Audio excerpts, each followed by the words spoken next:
ओम शांति। आज है 27 जुलाई की मुरली। तो आज की मुरली में बाबू कह भी आपने जिसो कोई भी खुश नसीब दूसरों ही दुनिया में कोनी, सारी दुनिया में बाबा का बच्चा ही खुश नसीब है। थे ही राज ऋषि हो, क्योंकि राजाई के लिए आप राजयोग सीखने लग रहे हैं, यानी राजा बनांगा आप अभी भी और आने वाली दुनिया में भी आपने खूब खुशियाँ रहेगी, क्योंकि परमात्मा खुद अपनो भाग्य बनाने लग रही है ज्ञान हो। तो जिका संस्कार बाप के अंदर है वह संस्कार आपा ने भी धारण करना है। तो बाप के अंदर सारों पहले तो संस्कार है ज्ञान को। काल भी बाबू मुरली में कहो कि संस्कार बदलना है तो मुरली रोज सुननी है। तो बाबा के अंदर सारा पहले संस्कार है ज्ञान को। के चीज़ को ज्ञान है? सारी सृष्टि को, कि किया ए मूल वतन, सूक्ष्म वतन और स्थूल वतन, ए तीन वतन है, यानी निराकारी आत्मा का ठहराव है। और किया आगे सृष्टि पर पार्ट बजावे तो एन सृष्टि चक्कर बोलांगा। और फिर सतयुग में देवी देवता हा तो वे अब किन्ने गया वह भी सारी बात अपन बाबू ज्ञान के माध्यम में बताने लग रही है।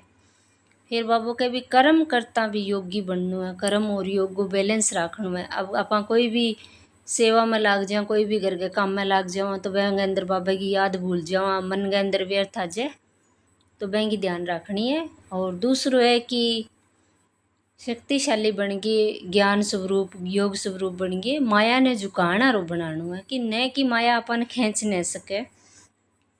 माया खींचे की जद क्यों हो, अपने टेंशन होगी, अपने कोई भी चीज़ की लगाव होगा, वो मोह हुआ वो, तो मैंने बोला हाँ कि माया का आकर्षण।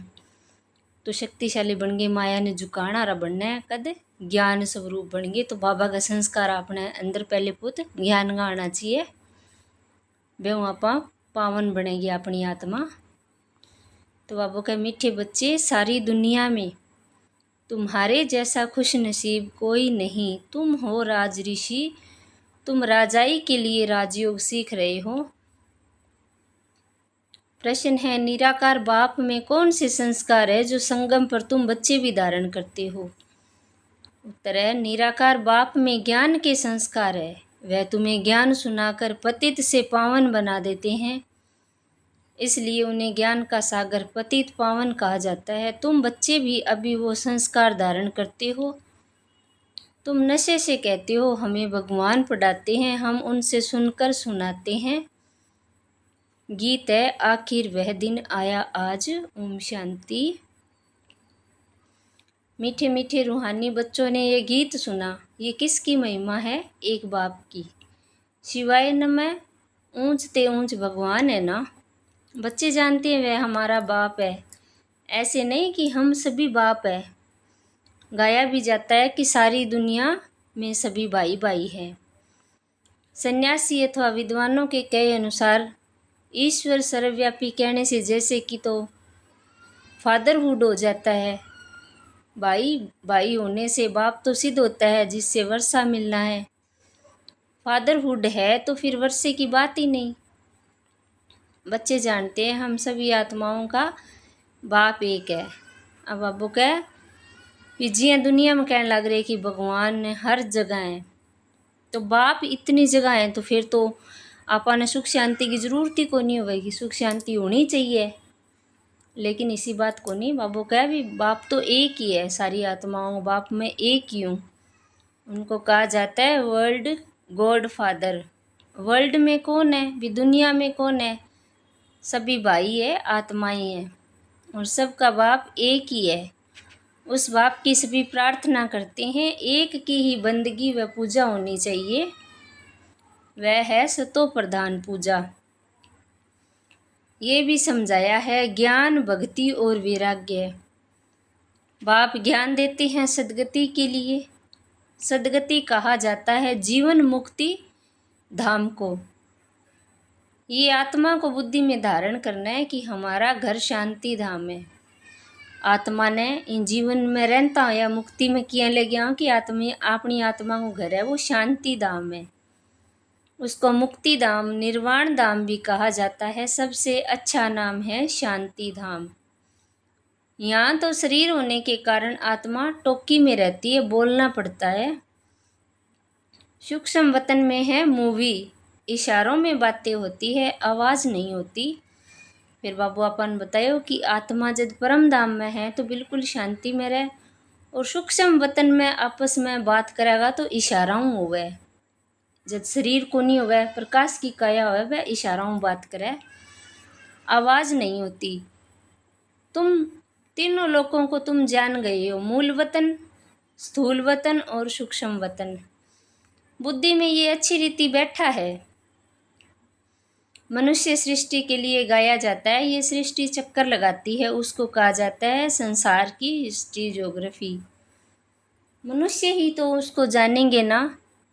वर्ल्ड की हिस्ट्री ज्योग्राफी सुनाते हैं ऊंचे ते ऊंचे बाप, वही जानते हैं। इस चक्कर को जानने से तुम चक्रवर्ती राजा बने हो। गाते भी हैं देवताएं संपूर्ण निर्विकारी है। लक्ष्मी नारायण के चित्र है ना, वह संपूर्ण निर्विकारी और अपने को कहते हैं संपूर्ण विकारी। सतयुग में है संपूर्ण निर्विकारी अथवा संपूर्ण पावन, कलयुग में है संपूर्ण विकारी संपूर्ण पतित। भारत की ही बात है, ये बाप ही आकर बुद्धि में बिठाते हैं और कोई नहीं जानते हैं। उन्होंने तो सतयुग को लंबा समय दे दिया है, समझते हैं लाखों वर्ष पहले सतयुग था, तो किसी की बुद्धि में ये बात आती नहीं है। अब बच्चे जानते हैं हम अभी संपूर्ण विकारी से संपूर्ण निर्विकारी बन रहे हैं। संपूर्ण पतित से संपूर्ण पावन बनना है। बाप समझाते हैं आत्मा में ही खाद पड़ी हुई है। गोल्डन एज से अब आयरन एज बन गई है, ये आत्मा की भेंट की जाती है। ये अच्छी रीति समझना है। तुम बच्चे बहुत खुश नसीब हो, तुम्हारे जैसा खुश नसीब कोई और नहीं। तुम राजयोग में बैठे हो, तुम राजऋषि हो। राजाई के लिए कभी कोई पढ़ाई होती है क्या? बैरिस्टर बनाएंगे, परंतु विश्व का महाराजा कौन बनाएगा? बाप के सिवाय कोई बना न सके। यहाँ महाराजा तो कोई है नहीं। सतयुग के लिए तो जरूर चाहिए किसको आना पड़े, तो बाप कहते हैं मैं आता हूँ तब जब भक्ति पूरी होनी होती है। अब भक्ति पूरी हुई और कोई बात इसमें उठा ही नहीं सकते हैं। हमको बाप बैठ पढ़ाते हैं, ये नशा होना चाहिए। हम आत्माओं को निराकार बाप परम पिता परमात्मा शिव पढ़ाते हैं। शिव को कोई जानते ही नहीं। अब तुम बच्चे जानते हो। फिर से स्वर्ग की राजाई स्थापन कर रहे हैं। हम उनको महाराजन श्री नारायण और महारानी श्री लक्ष्मी कहते हैं। भक्ति मार्ग में सत्यनारायण की कथा सुनाते हैं, अमर कथा और तिजरी की कथा। बाप तीसरा नेत्र भी देते हैं। नर से नारायण बनने की कथा सुनाई जाती है। वही बातें जो बीत जाती है वह फिर भक्ति मार्ग में काम आती है। अब तुम बच्चे समझ रहे हो कि बाबा हमको स्वर्ग का मालिक बनाते हैं, हम हकदार हैं। भगवान तो स्वर्ग का रचयिता है ना, हम भगवान की संतान हैं, तो हम स्वर्ग में क्यों नहीं हैं? कलयुग में क्यों पड़े हैं? परम पिता परमात्मा तो नई दुनिया रचते हैं, पुरानी दुनिया थोड़ी भगवान रचते हैं। पहले नई दुनिया बनाते हैं, उसके बाद फिर पुरानी को तोड़ेंगे। तुम जानते हो हम सतयुग के लिए राज्य ले रहे हैं। सतयुग में कौन होंगे? इन लक्ष्मी नारायण की राजधानी होगी। और भी तो राजाएं होंगे ना, जिसकी निशानी है विजयमाला। तो बच्चे जानते हैं अभी हम विजयमाला में पिरोने के लिए पुरुषार्थ कर रहे हैं। दुनिया में माला का अर्थ भी कोई नहीं जानते कि ये क्यों पूजी जाती है। ऊपर में फूल कौन है? माला को फेरते फेरते फिर फूल को नमस्ते करते हैं, फिर माला फेरेंगे। माला बैठ सिमरते हैं कि कहीं बार ख्याल न जाए। अंदर राम नाम की धुन लगाते हैं जैसे बाजा बजता है। बहुत प्रैक्टिस करते हैं। ये सब है भक्ति मार्ग की बातें। हाँ, बहुत भक्ति करने वाला कोई विक्रम नहीं करेंगे। बहुत भक्ति करने वाले के लिए समझेंगे कि ये तो सत्यवादी होगा। मंदिर में माला रखी होगी, माला फेरते मुख से राम राम कहते रहेंगे। बहुत लोग समझते हैं कि भक्ति में पाप नहीं होता। कहते हैं नोदा भक्ति से मनुष्य अब मुक्त हो जाते हैं, परंतु होता कुछ भी नहीं। ये एक नाटक है। इसमें सतो प्रधान सतो रजो तमो में सबको आना ही है, वापिस एक को भी नहीं जाना है। जैसे ऊपर में जगह खाली हो जाती है वैसे यहाँ भी बहुत जगह खाली हो जाएगी। दिल्ली के आसपास मीठी नदियों पर राजधानी होती है, समुंदर की तरफ नहीं होती है। ये बम्बे आदि होंगे ही नहीं, वह तो पहले मच्छी मयानी थी, मछली फंसाने वाले वहाँ रहते थे। अब तो समुंदर को कितना सुखाया है, फिर मच्छी मयानी होगी। सतयुग में बॉम्बे होती नहीं, वहाँ कोई पहाड़ी आदि भी नहीं होती, कहाँ जाने की दरकार ही नहीं होती। यहाँ मनुष्य थकते हैं तो जाते हैं रेस्ट लेने। सतयुग में थकने करने की कोई प्रकार की तकलीफ नहीं होती। तुम स्वर्गवासी बन जाते हो और इंचक भी तकलीफ नहीं। तो अब बच्चों को बाप की श्रीमत पर चलना है। बाप कहते हैं मीठे लाडले बच्चों, शरीर निर्वाह अर्थ धंधा आदि तो करना ही है। स्कूल में स्टूडेंट पढ़कर फिर घर में जाकर पढ़ते हैं, घर का कामकाज भी करते हैं, ये भी ऐसे ही है। इस पढ़ाई में तुमको कोई तकलीफ नहीं है, उस पढ़ाई में तो कितना सब्जेक्ट होती है।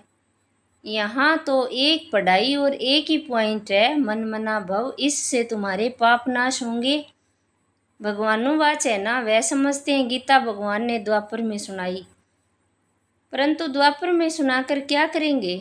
श्री कृष्ण के चित्र में लिखत बहुत अच्छी है कि ये लड़ाई तो एक निमित्त है, सब मरेंगे तब तो वापिस मुक्ति और जीवन मुक्ति में जाएंगे, सो भी सिर्फ लड़ाई में थोड़ी मरेंगे। अनेक प्रकार की कैलेमिटीज होगी, बच्चों को कोई दुख नहीं होना चाहिए।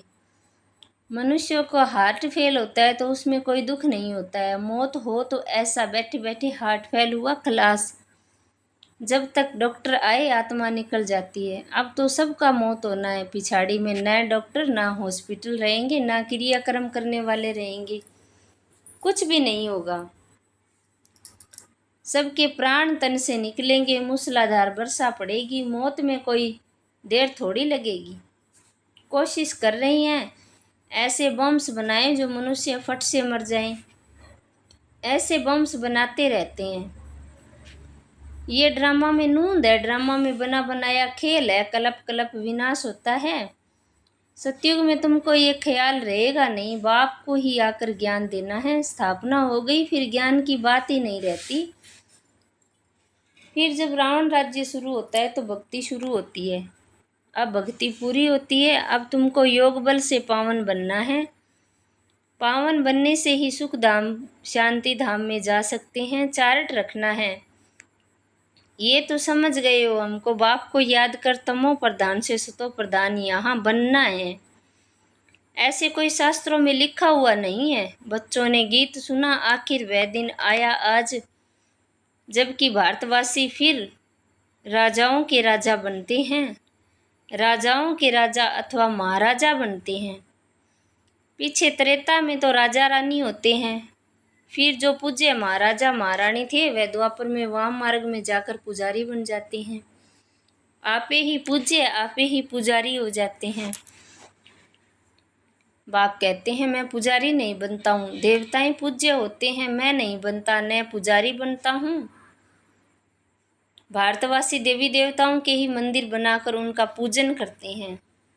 लक्ष्मी नारायण जो पहले पूज्य थे फिर भक्ति मार्ग में वही शिव बाबा के पुजारी बनते हैं। जिस शिव बाबा ने महाराजा महारानी बनाया उनके फिर मंदिर बनाकर पूजा करते हैं। विकारी भी कोई फट से नहीं बनते, आहिस्ते आहिस्ते बनते हैं। निशानी भी देवताओं की वाम मार्ग में दिखाते हैं।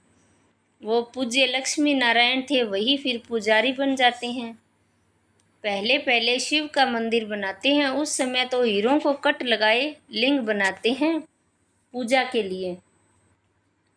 ये तो किसको भी पता नहीं कि परमात्मा छोटी सी बिंदी है। ये तुम अभी समझते हो कि बड़ा लिंग नहीं है। मंदिर तो बहुत बनाएंगे, राजा को देख प्रजा भी ऐसे करेगी। पहले पहले शिव बाबा की पूजा होती है, उनको कहा जाता है अव्यभिचारी सतो प्रधान पूजा।